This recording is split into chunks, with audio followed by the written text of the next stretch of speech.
하나님의 말씀은 디도서 3장 1절에서 9절까지 말씀입니다. 디도서 3장 1절에서 9절까지 신약성경 349페이지 디도서 3장 1절에서 9절.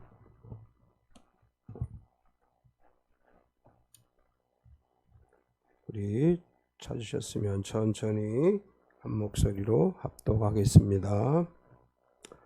너는 그들로 하여금 통치자들과 권세 잡은 자들에게 복종하며 순종하며 모든 선한 일 행하기를 준비하게 하며 아무도 비방하지 말며 다투지 말며 관용하며 범사의 온유함을 모든 사람에게 나타낼 것을 기억하게 하라. 우리도 전에는 어리석은 자요 순종하지 아니한 자요 속은 자요 여러 가지 정욕과 행락의 종노릇한 자요 악독과 투기를 일삼은 자요 가증스러운 자요 피차 미워한 자였으나 우리 구주 하나님의 자비와 사람 사랑하심이 나타날 때에 우리를 구원하시되 우리가 행한 바 의로운 행위로 말미암지 아니하고 오직 그의 긍휼하심을 따라 중생의 씻음과 성령의 새롭게 하심으로 하셨나니 우리 구주 예수 그리스도로 말미암아 우리에게 그 성령을 풍성히 부어주사 우리로 그의 은혜를 힘입어 의롭다 하심을 얻어 영생의 소망을 따라 상속자가 되게 하려 하심이라. 이 말이 미쁘도다. 너희는 이 여러 것에 대하여 원하건대 너는 이 여러 것에 대하여 굳세게 말하라. 이는 하나님을 믿는 자들로 하여금 조심하여 선한 일을 힘쓰게 하려 함이라. 이것은 아름다우며 사람들에게 유익하니라. 그러나 어리석은 변론과 족보 이야기와 분쟁과 율법에 대한 다툼은 피하라. 이것은 무익한 것이요 헛된 것이니라. 아멘. 오늘은 대림절 세 번째 주일이고 다음 주는 성탄절입니다. 계속해서 마가복음을 살펴보았는데 이제 마가복음에 우리가 살펴보는 내용들이 예수님의 순환 이야기에 이제 이르렀기 때문에 성탄절을 앞두고 순환 이야기를 이제 하는 것은 이 계절에 맞지 않은 것 같아서 잠시 이제 오늘은 디도서의 이야기를 나눠보려고 합니다.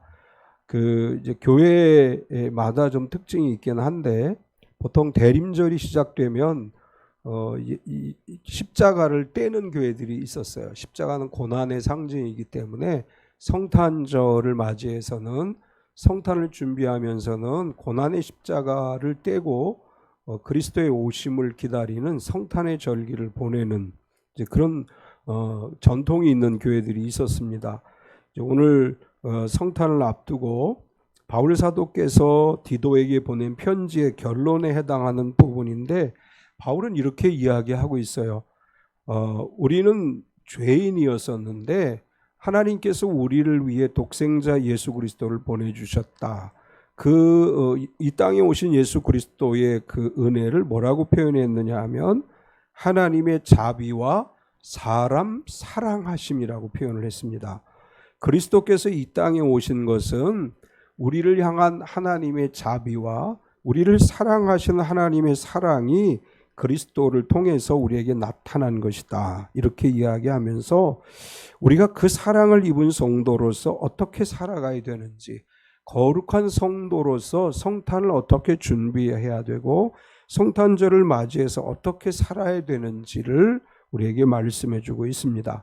성탄의 계절에 우리에게 어떤 마음의 자세가 필요한지, 우리가 어떤 사랑을 실천해야 되는지 오늘 본문에서 우리에게 이야기해 주고 있는데 이제 그런 의미에서 오늘 본문의 말씀을 중심으로 자비와 사람 사랑하심이 나타났다. 이런 제목으로 은혜를 나누려고 합니다.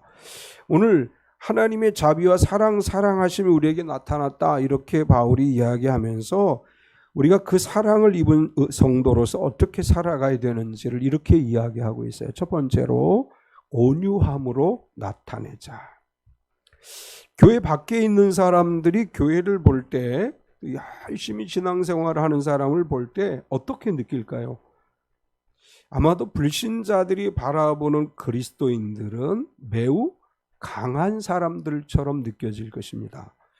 저도 신학을 공부하면서 만났던 여러 어른들, 영적 지도자들, 이런 분들을 만났을 때 느끼는 것은 온유하고 사랑이 많고 이런 모습이 아니고 카리스마적인 리더십을 늘 우리가 보아왔습니다. 제가 만났던 대부분의 지도자들은 대부분이 카리스마적 리더십을 가진 아주 강력한 이미지를 가진 분들이었습니다. 지금도 그런 이미지로 사역을 하시는 분들의 교회가 아주 크게 성장하는 것을 보죠. 교회 안에서도 신앙의 연륜이 있으시고 믿음이 좋으신 어른들의 모습은 교회 안에서 저분은 정말 믿음이 좋은 분이야 라고 인정하시는 분들의 모습은 어떤가요? 온유하고 사랑이 많은 모습인가요? 저는 교회 안에서 신앙이 좋다고 말씀하시는 분들이 되게 온유하기보다는 왠지 모르게 강한 모습을 많이 보게 되는 것 같아요. 우리가 하나님의 말씀으로 돌아가서 우리 자신을 비추어 보면 물론 이제 이런 측면이 있죠. 성령의 강력한 임재를 경험하고 성령의 능력을 가진 영적인 능력을 가진 그런 권세 있는 그런 믿음의 사람들은 보이지 않는 카리스마가 분명히 있습니다. 그런데 사실 우리 교회들이 잃어버린 것이 있다면 온유함을 잃어버린 것 같아요. 오늘 성탄의 계절에 하나님께서 바울 사도에게 이렇게 우리에게 권면해요. 모든 사람에게 온유함을 나타내라. 모든 사람에게 나타내라는 거예요. 교회 안에 있는 성도들에게만, 어떤 특정한 사람들에게만이 아니라 하나님의 자비와 사람 사랑하심이 그리스도를 통해 우리에게 나타났으니까 성탄을 맞이하는 너희도 모든 사람에 대해서 온유함을 나타내라. 이렇게 말씀하십니다. 우리가 온유함을 세상 가운데 나타내는 그런 교회가 되고 온유함을 세상 속에 드러내는 것이 성탄의 빛을 세상에 전하는 것입니다. 빛이라고 하는 것은 온유함이요, 빛이라고 하는 것은 선함이고 착함입니다. 그래서 모든 사람에게 온유하라 이렇게 말하면서 어떻게 하는 것이 온유하게 살아가는 것이냐? 모든 선한 일을 행해야 한다 이렇게 말씀을 합니다. 1절을 보면 너는 그들로 하여금 통치자들과 권세 잡은 자들에게 복종하며 순종하며 모든 선한 일 행하기를 준비하게 하며. 이 편지는 바울 사도가 디도라고 하는 분에게 보낸 편지이고 이 편지를 우리는 목회서신이라고 얘기해요. 목회자들이 성도들을 어떻게 가르쳐야 되고 어떻게 목회를 해야 되는지를 쓴 서신 중에 하나가 디도서입니다. 디도는 목회자인 디도에게 당신이 목회하고 있는 교회 성도들 어떻게 가르쳐야 되느냐, 모든 통치자와 권세 잡은 자들에게 복종하고 순종하고 선한 일을 행하기를 준비하게 가르쳐라 이렇게 말씀을 합니다.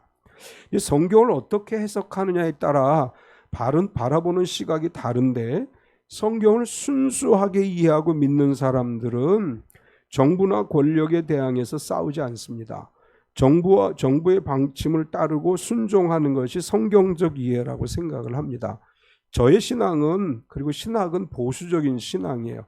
보수적인 신앙이고 신학도 보수적이고, 그래서 성경의 말씀을 있는 그대로 이해하고 믿고 실천해야 된다. 제 신앙은 그래요. 우리 이 보수적인 신앙의 결정체는 성경의 무호소를 주장합니다. 그리고 성경 말씀에 1.1핵도 변함이 없어야 된다고 믿고 말씀하신 대로 우리가 살아야 된다고 믿고, 그것이 보수적인 신앙이고 저는 그 신앙의 이제 정통 위에 서 있습니다. 그래서 저는 항상 그런 얘기를 해요. 정부가 진보적이든 보수적인 정권이 들어서든 상관하지 않고 교회와 성도들은 하나님이 그 지도자들을 세웠다고 믿고 그들이 추진하는 모든 정책에 순응해야 된다. 자꾸 이 권력을 대항해서, 정치권을 대항해서 시위를 하고 이렇게 하는 것은 성경에 대한 올바른 이해가 아니다. 저는 그렇게 믿습니다.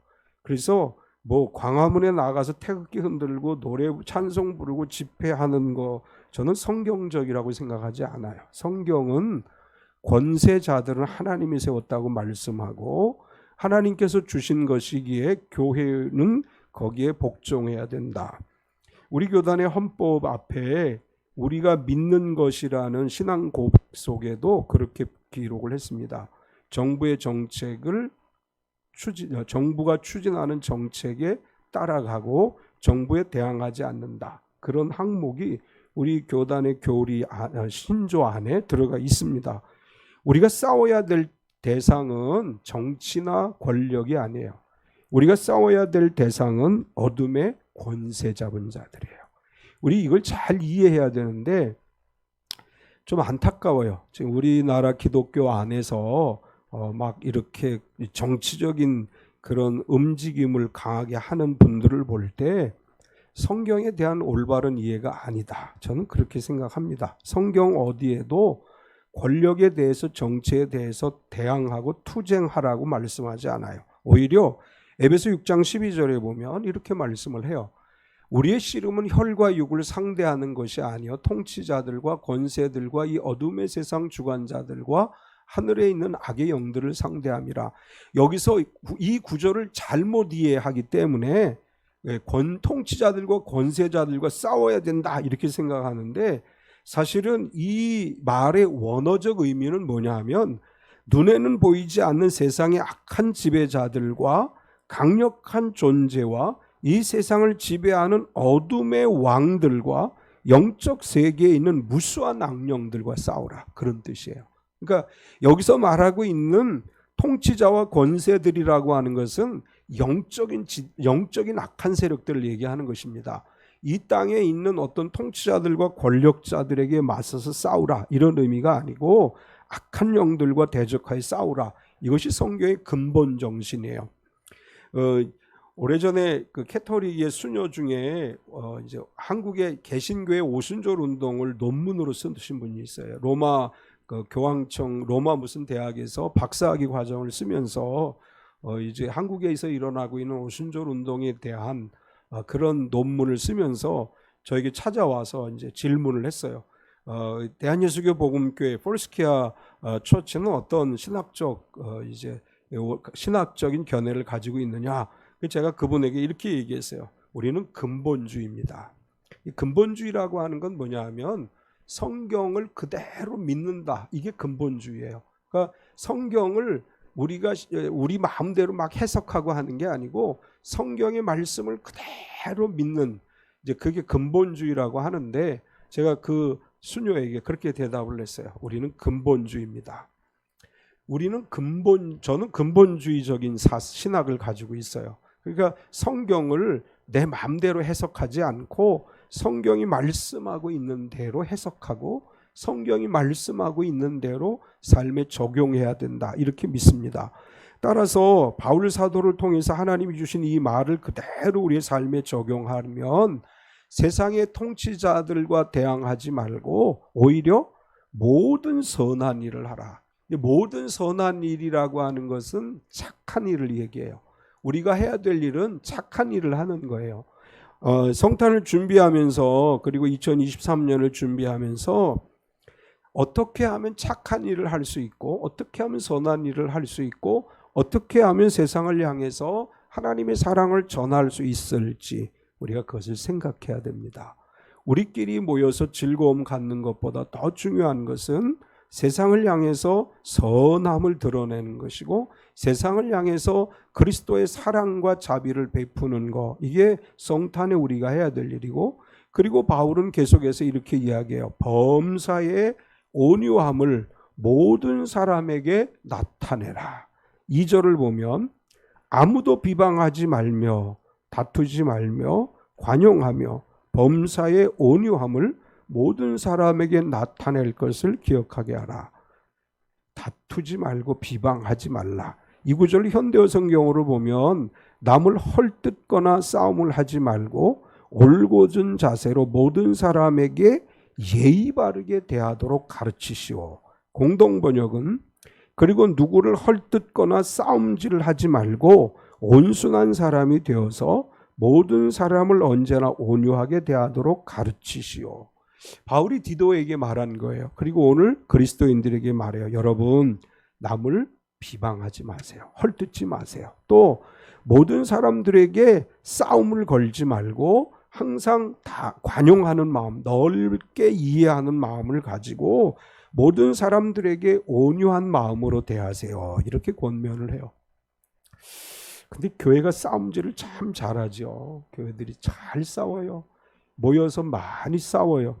서로 용서하고 이해하기보다 작은 실수를 보고도 참지 못하고 비판하고 책망하고 나와 다름을 이해하지 못하고 내 생각이 무조건 옳다고 하는 자세를 가지고 늘 비판하고 비평합니다.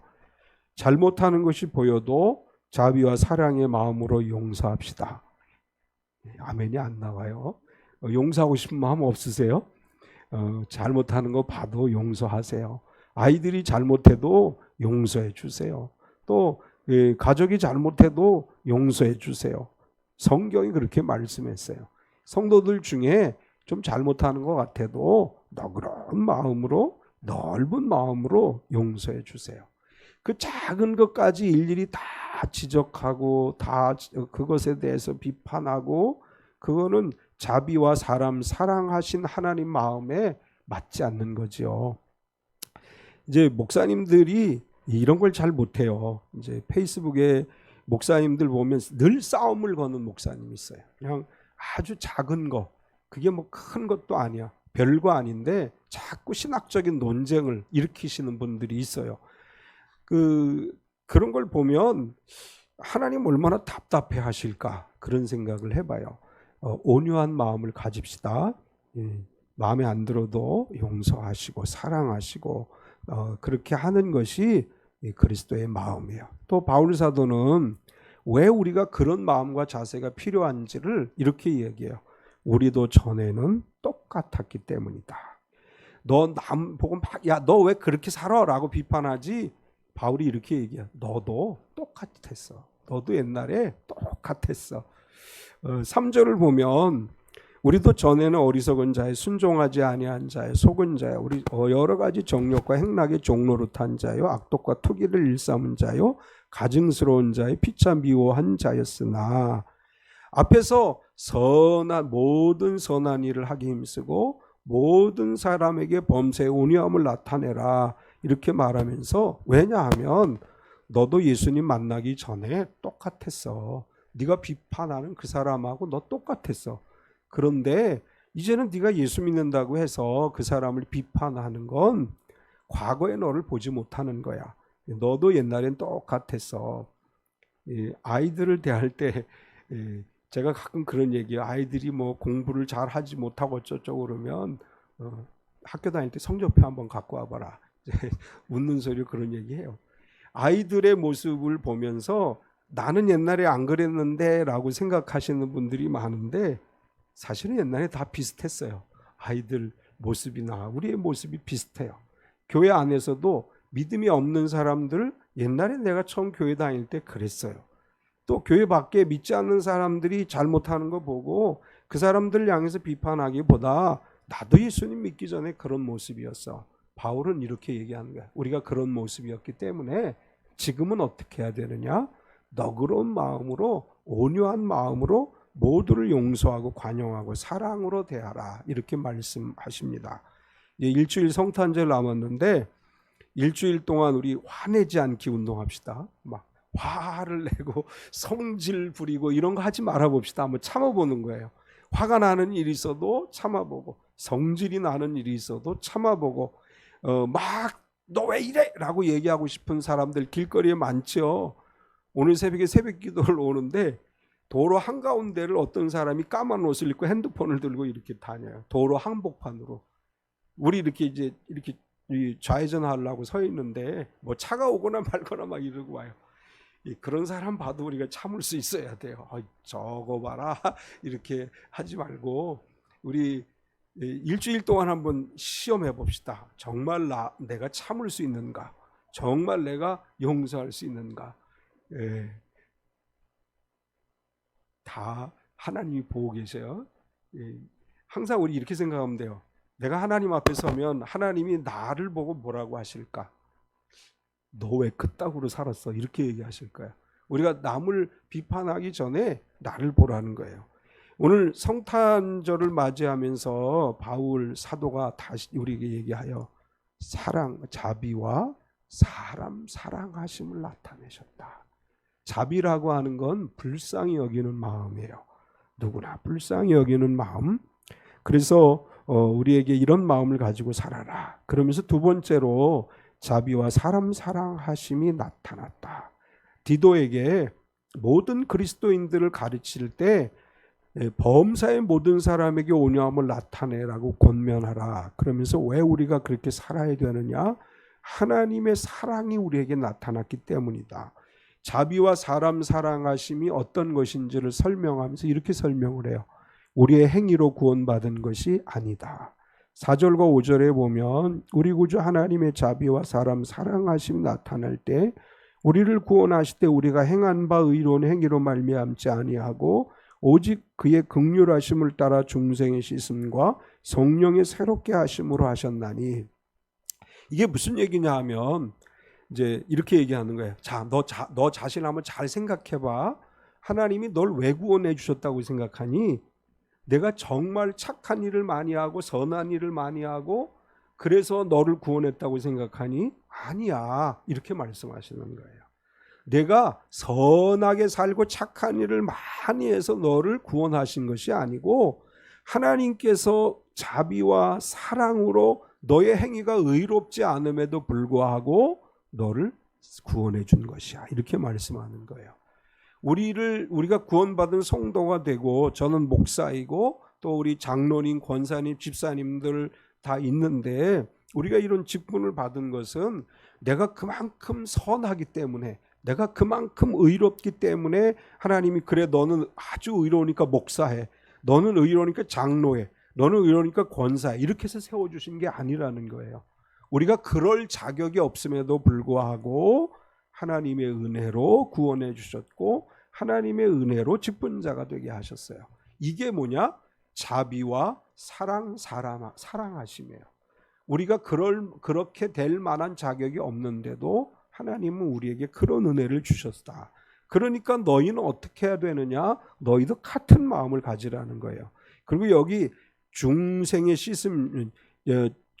씻음이라는 표현을 이제 사용하고 있는데 이건 무슨 얘기냐 하면 너의 죄를 예수 그리스도의 보혈로 씻어서 너를 죄 없는 자가 되게 하신 것이다. 그래서 죄 씻음을 받아 중생에 이른 자가 되었기에 이것은 모두가 다 내 자신의 의가 아니고 하나님의 자비와 사랑하심으로 인해 독생자 예수님이 너에게 주신 은혜이다. 이렇게 말씀하시는 것입니다. 또 구원받은 우리에게는 성령을 부어주신다.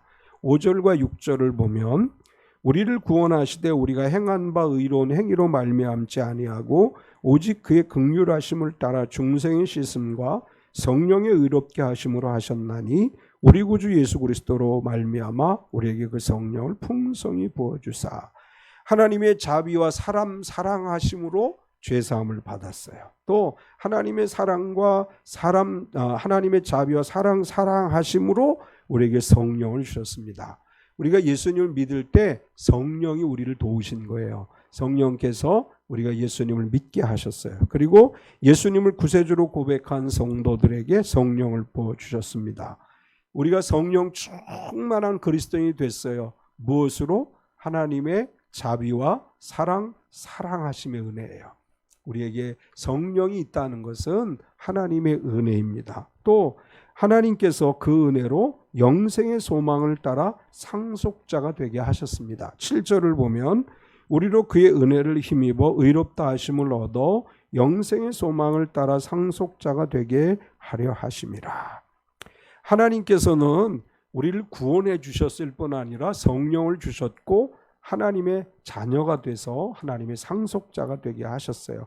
로마서 8장 17절을 보면 자녀이면 또한 상속자 곧 하나님의 상속자요 그리스도와 함께한 상속자니 우리가 그와 함께 영광을 받기 위하여 고난도 함께 받아야 할 것이니라. 우리가 하나님의 자녀가 됐어요. 하나님께서 우리에게 상속자가 되게 하셨어요. 지금은 요즘 드라마 중에 재벌의 맏아들, 막내 아들 그런 드라마가 있어요. 어쩌다 봤더니 송중기가 나오더라고. 예. 근데 그 앞에 보니까 얘가 원래 가난하게 살았어요. 근데 보니까 재벌집 막내 아들로 나와요. 우리는 이 땅에서 가난한 것처럼 보여요. 그런데 하나님의 상속자들이에요. 우리 손에 지금 가진 거 없는 것 같죠? 하나님께서 하나님의 유산을 우리에게 물려주시는 줄 믿습니다. 하나님께서 주시는 유산, 하나님이 주시는 상속자, 그래서 그 상속자로서 하나님의 은혜를 누리게 되는 것이고, 에베소 3장 6절에 이는 이방인들이 복음으로 말미암아 그리스도 예수 안에서 함께 상속자가 되고 함께 지체가 되고 함께 약속에 참여하는 자가 됨이라.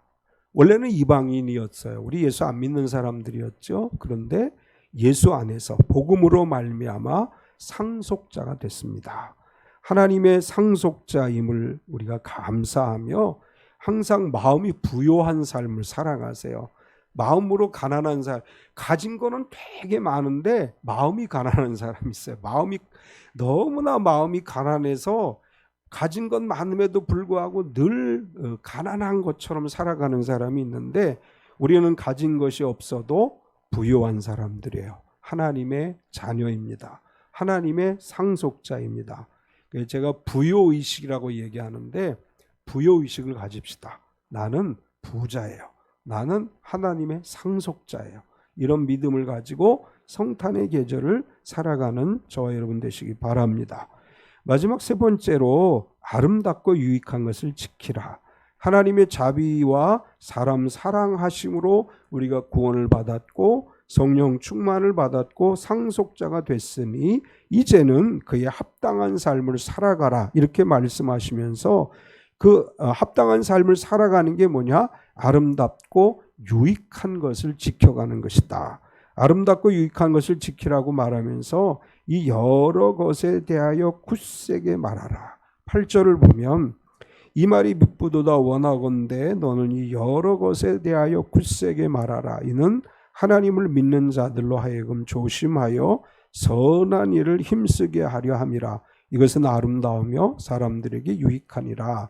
이 여러 것은 앞에 이야기했던 것들을 이야기하는 것입니다. 근데 왜 이런 이야기를 했느냐 하면 초대교회에도 이단들이 많이 왔어요. 그래서 이단들이 사람들의 마음을 혼란하게 만들어서 바울 사도는 디도라고 하는 분에게 너희 목회하는 교회에 이단들이 들어오거나 거짓 교사들이 들어와서 사람들을 미혹할 때 내가 너에게 말해준 이것들을 그 사람들에게 잘 이야기해서 이 말들을 잘 지켜서 그것을 가지고 항상 하나님의 영광을 드러내게 하라, 이런 말씀을 하고 있는 것입니다.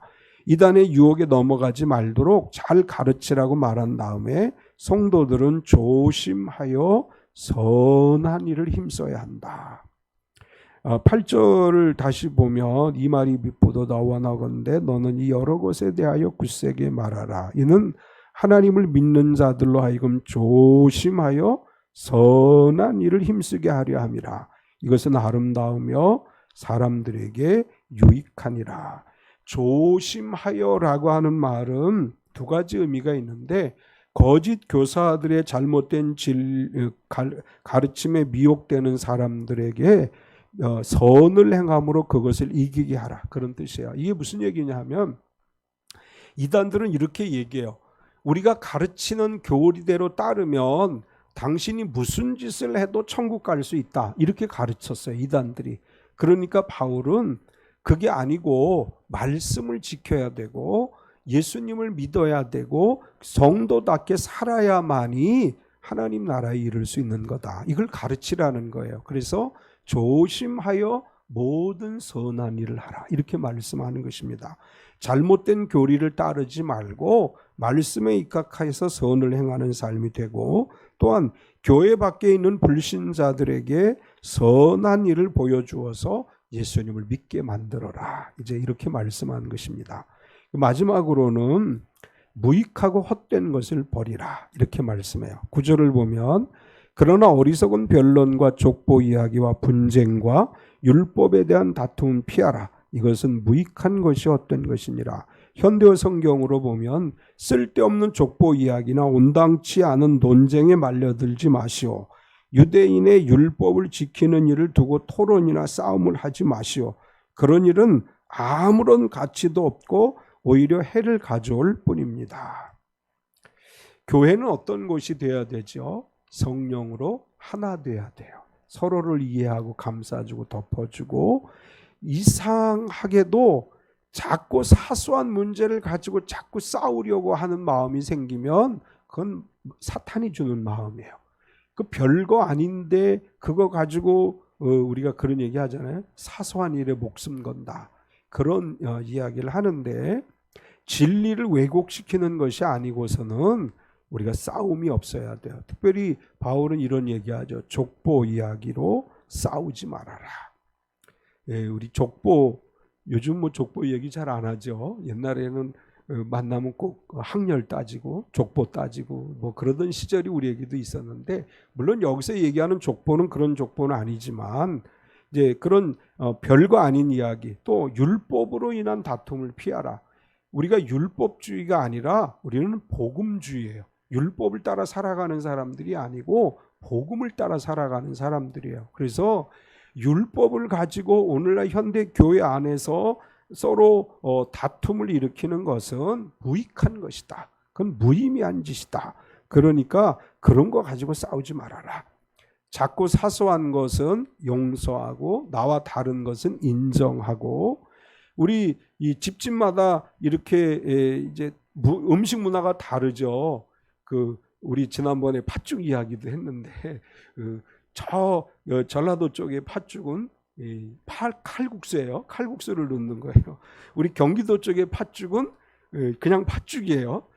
이게 달라요. 문화가 달라요. 그 문화가 다른데 자꾸 내 것만 옳다고 얘기하면 그런 거 갖고도 싸움이 나잖아요. 교회 안에서 인정해야 돼요. 서로 다른 거 인정하고, 또 문화가 다르고 언어가 다르고 표현이 다르죠. 막 전라도, 경상도, 충청도 모여서 얘기하다 보면 어떤 때는 저게 무슨 말인지 못 알아들을 때도 있어요. 막 단어가 다른 이야기들이 막 나올 때가 있어요. 오늘 성경은 우리에게 이야기해요. 그런 거 가지고 싸우지 말아라. 다른 거 가지고 싸우지 말아라. 사소한 거 가지고 싸우지 말아라. 교회는 어떤 곳이냐? 싸우는 것이 아니고 서로 하나 되는 것이다. 사랑으로 하나 되고 성령으로 하나 돼서 모든 걸 덮어주고 살아가는 것이다. 성탄의 계절에 별로 중요하지 않은 것 같고 형제끼리 싸우지 마세요. 별로 중요하지 않은 것 같고 가족끼리 싸우지 마세요. 별로 중요하지 않은 것 같고 서로 성도 간에 싸우거나 다툼하지 말고 다 덮어주고 이해하고 감싸주고 사랑으로 성탄절을 만들어 갑시다. 성탄을 앞두고 하나님이 말씀하셨어요. 하나님의 자비와 사람 사랑하심의 은혜를 느끼고 그것을 세상에 베풀어라. 그래서 우리가 있는 곳, 교회와 가정과 직장과 우리의 삶의 터전이 행복으로 가득한 성탄절이 되고 연말연시가 되고 하나님 은혜로 열어가는 2023년이 되시기를 축원합니다. 우리 이 시간 한번 통성으로 기도하기 원합니다. 주님, 다시 한번 우리를 위해 이 땅에 오신 예수 그리스도의 그 사랑을 기억하게 하시고 하나님의 자비와 사람 사랑하심의 그 은혜를 우리가 가족에게서부터 이웃에게 또 교회 안에서 우리가 살아가는 모든 현장에서 이해하고 용서하고 사랑하고 덮어주면서 하나 되는 삶이 되게 하시되 우리는 하나님의 상속자임을 믿고 하나님이 주시는 복을 기대하며 오늘의 삶을 살아가게 하옵소서. 같이 통성으로 기도하겠습니다. 할렐루야. 거룩하신 하나님 감사합니다. 우리가 언제나 하나님의 사랑을 가지고 세상을 살아가게 하시고 하나님의 은혜로 살아가는 우리의 삶이 되어지게 하여 주시옵소서. 우리 서로 용서하고 사랑하고 덮어주고 감싸주고 이해하고 서로의 손을 잡고 함께 더불어 살아가는 공동체가 되게 하여 주시옵소서. 하나님은 우리를 위해 모든 것을 내어주셨습니다. 독생자까지 내어주시고 예수님은 이 땅에 오셔서 친히 십자가에 달려 돌아가시면서까지 우리를 사랑하셨습니다. 하나님, 우리가 예수님의 마음을 가질 때 이해하지 못하고 용서하지 못할 것이 없는 줄 믿습니다. 언제나 사랑하는 마음으로, 언제나 용서하는 마음으로, 언제나 이해하는 마음으로, 언제나 불쌍히 여기는 마음으로, 온전히 긍휼히 여기는 마음으로 살아가게 하여 주시옵소서. 하나님, 진실로 하나님은 나 같은 죄인을 사랑하셔서 하나님의 귀한 성도가 되고 또 주의 종이 되게 하셨습니다. 남의 것을 보지 않게 하여 주시고 나 자신을 돌아보면서 하나님 앞에 온전하게 서서 살아가는 삶이 되어지게 하여 주시옵소서. 천빛교회 모든 성도들을 축복해 주셔서 이 추위에 건강하게 하시고 이 힘든 세월을 살아갈 때 하나님이 주시는 복을 누리게 하시고 하나님이 주시는 그 참 은혜를 세상 속에 증거하며 살아가는 귀한 삶이 되어지게 하여 주시옵소서. 오직 주님만 바라봅니다. 주님만 의지합니다. 주님 함께하여 주시옵소서.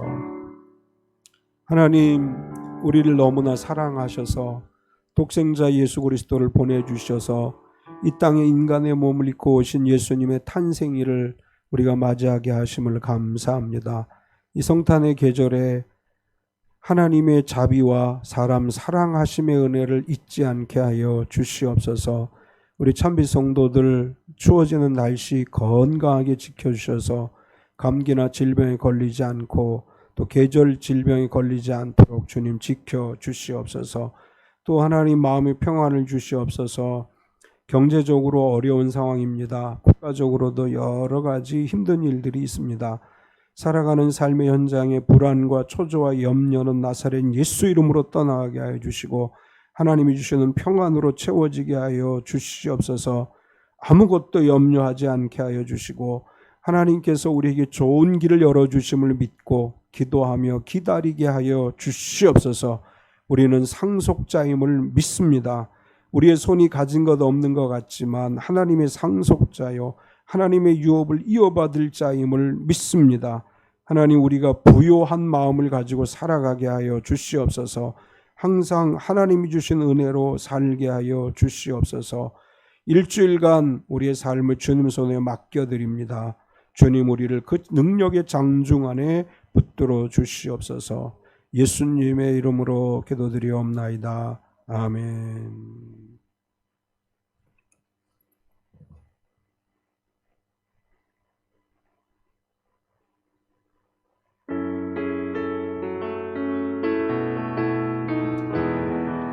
너 근심 걱정하도 너 근심 걱정하도 어려운 일 당해도 걱정 말아라 주 너를 지키리 위험한 일 당해도 슬픈 일이 와도 걱정 말아라 주 너를 지키리. 우리 한 주간도 우리 목사님 말씀을 기억하시면서 승리하시라고 믿음으로 승리하시라고 앞뒤 옆사람 축복하겠습니다. 주님의 사랑 속에 거하라 그의 평화 속에 유하라 그분의 영원 속에 자유하라 주 지키리. 주님의 사랑 속에 거하라 그의 평화 속에 거하라 그분의 영원 속에 자유하라 주 지키리. 지금은 우리 주 예수 그리스도의 은혜와 독생자 예수님을 우리에게 보내주신 하나님 아버지의 지극하신 사랑하심과 성령님의 내주 충만하시며 교통하신 은혜가 주님 앞에 나와 말씀으로 은혜 받고 세상을 향해 나아가는 우리 모든 성도들 머리 위에 영원토록 함께 하시옵기를 간절히 축원하옵나이다. 아멘.